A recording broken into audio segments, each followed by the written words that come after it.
Vous cherchez la meilleure tondeuse Makita pour votre jardin et vous n'avez pas envie de passer des heures à comparer des fiches techniques, alors restez bien jusqu'au bout parce qu'on va passer en revue ces 5 modèles pas à pas du plus simple jusqu'au pack le plus convaincant. À la dernière place, on retrouve ce modèle et la raison est simple. Il est clairement pensé pour les petits jardins. Si vous avez seulement une surface de gazon limitée et que vous cherchez un appareil léger et facile à utiliser, vous avez ici une tondeuse vite prête à l'emploi et peu encombrante. Son grand point fort, c'est surtout sa simplicité d'utilisation. Elle est légère, compacte et donc agréable à pousser, surtout dans les coins étroits ou sur les petites surfaces avec des massifs, des allées et des bordures. En plus, la batterie et le chargeur sont déjà inclus dans le pack. Au quotidien, c'est souvent plus utile qu'on ne l'imagine au départ parce qu'il n'y a pas besoin d'acheter des accessoires en plus. Mais ces limites apparaissent vite dès que le jardin devient plus grand. La largeur de coupe est de la plus petite du comparatif, le bac de ramassage reste assez réduit et dans une herbe plus dense ou plus haute, elle manque tout simplement de la réserve que les modèles plus grands apportent. Face aux machines plus puissantes de cette sélection, elle ressemble donc davantage à une bonne porte d'entrée qu'à une solution durable pour de grandes surfaces. Je la recommanderais très clairement pour les petits jardins et pour tous ceux qui veulent entrer facilement dans l'univers Makita. Les liens vers toutes les tondeuses de ce comparatif au meilleur prix se trouvent juste en bas dans la description de la vidéo. Et avec ça, on passe directement au modèle suivant qui paraît déjà nettement plus abouti. À la 4e place, on a le modèle pour ceux qui trouvent déjà la petite tondeuse d'entrée de gamme trop limitée. Cette machine donne tout de suite une impression plus sérieuse et plus adaptée à un usage régulier et elle s'adresse aux utilisateurs qui veulent se couvrir plus de terrain dans un temps raisonnable. Par rapport au plus petit modèle, vous gagnez ici nettement en largeur de coupe, en capacité de ramassage et, de manière générale, en autonomie de travail. On le remarque immédiatement quand le jardin ne se résume pas à un simple petit carré de pelouse. La hauteur de coupe centrale, réglable sur plusieurs positions, est aussi très agréable à utiliser. Cela permet d'adapter rapidement la coupe à la saison et à la hauteur du gazon. Malgré tout, cela reste une tondeuse plutôt légère pour un usage de loisir. Le carter est en plastique et il n'y a pas de traction. Par rapport au modèle placé plus haut dans le classement, il lui manque donc un peu de robustesse et de confort, surtout quand la surface devient plus grande ou que le terrain n'est pas parfaitement plat. Elle est donc clairement meilleure que le modèle d'entrée, mais elle ne joue pas encore dans la même catégorie que les tondeuses les plus solides pour les grandes surfaces. Ce modèle convient bien aux petits et moyens jardins, surtout si vous êtes déjà équipé dans le système 18 volts et que vous cherchez quelque chose de solide sans trop de contraintes. Si ce comparatif vous aide jusqu'ici, n'hésitez pas à laisser un like et à vous abonner à la chaîne. Ensuite, on passe à une tondeuse avec laquelle on sent déjà que les choses deviennent sérieuses. À la 3e place, on trouve selon moi la première vraie tondeuse de milieu de gamme de cette sélection.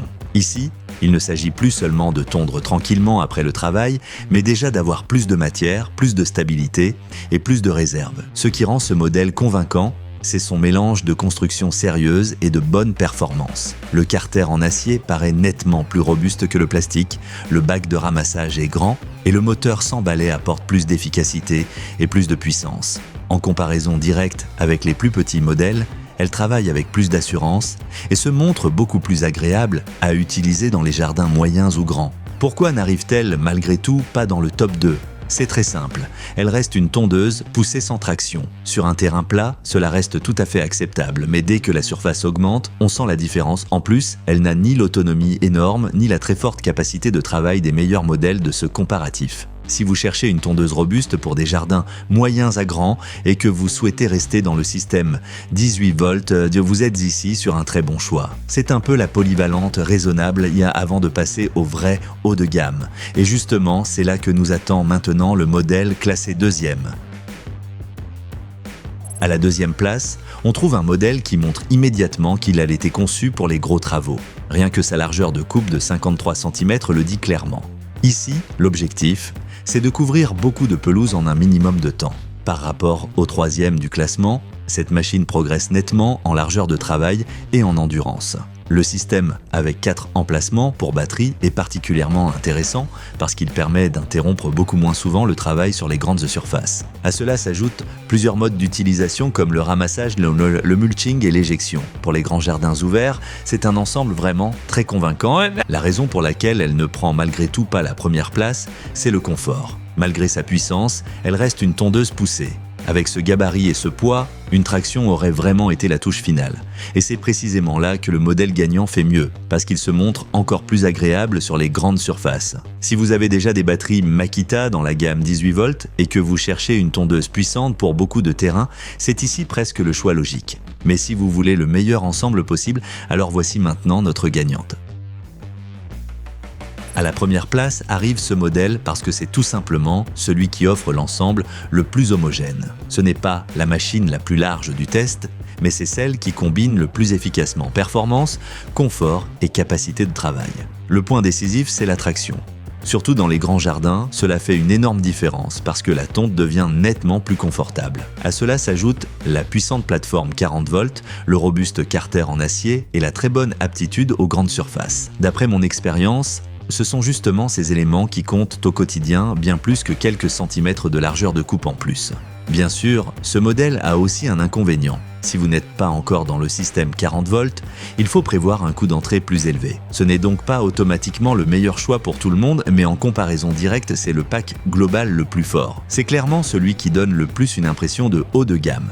Je le recommanderais à tous ceux qui tondent régulièrement de grandes surfaces, qui accordent de l'importance au confort et qui veulent un appareil qui ne donne pas seulement une impression de puissance, mais qui la confirme vraiment à l'usage. Pour moi, il n'y a donc pas de doute, c'est la meilleure tondeuse Makita de ce comparatif. Le mieux, c'est d'aller voir directement les meilleurs modèles de ce comparatif via les liens en bas dans la description. Et si la vidéo vous a aidé, laissez un like et abonnez-vous à la chaîne.